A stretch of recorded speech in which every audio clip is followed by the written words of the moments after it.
Welcome to Positive Atheism English channel.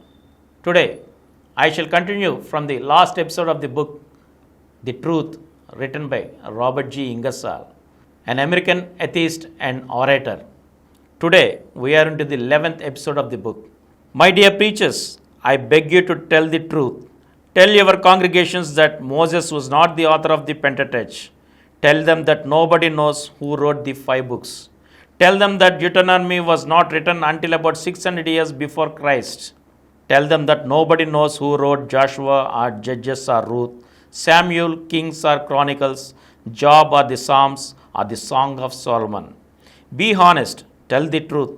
Tell them that nobody knows who wrote Esther, that Ecclesiastes has written long after Christ, that many of the prophets were written after the events pretended to be foretold had happened. Tell them that Ezekiel and Daniel were insane. Tell them that nobody knows who wrote the Gospels, and tell them that no line about Christ written by a contemporary has been found. Tell them that it is all guess, and maybe and perhaps be honest. Tell the truth. Develop your brains, use all your senses, and hold high the torch of reason. In a few years, the pulpits will be filled with teachers instead of preachers, with thoughtful, brave, and honest men. The congregations will be civilized, intellectually honest, and hospitable. Now, most of the ministers insist that the old falsehood shall be treated with reverence. In their presence, the ungodly should remove their hats. They should respect the mold and moss of antiquity. They should remember that these lies, these frauds, the miracles and mistakes have for thousands of years ruled, enslaved, and corrupted the human race. These ministers ought to know that their creeds are based on imagined facts and demonstrated by assertion. They ought to know that they have no evidence, nothing but promises and threats.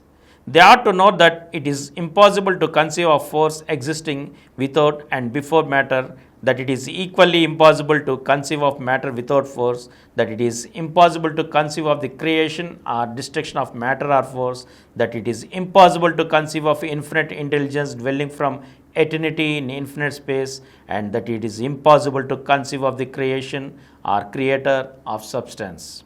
The God of the Christian is an enthroned guess, a perhaps an inference. No man and no body of man can answer the questions of the whence and whither. The mystery of existence cannot be explained by the intellect of man.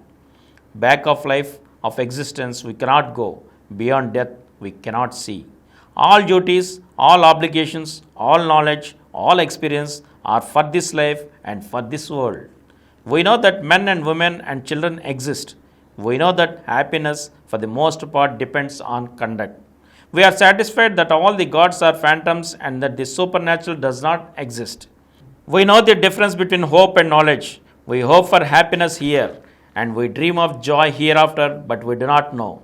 We cannot assert, we can only hope. We can have our dream. In the wide night, our star can shine and shed its radiance on the graves of those who love.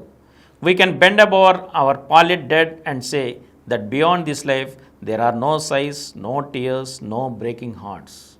And with this, we conclude here and we will meet again in the next chapter, in the next episode again. Thank you.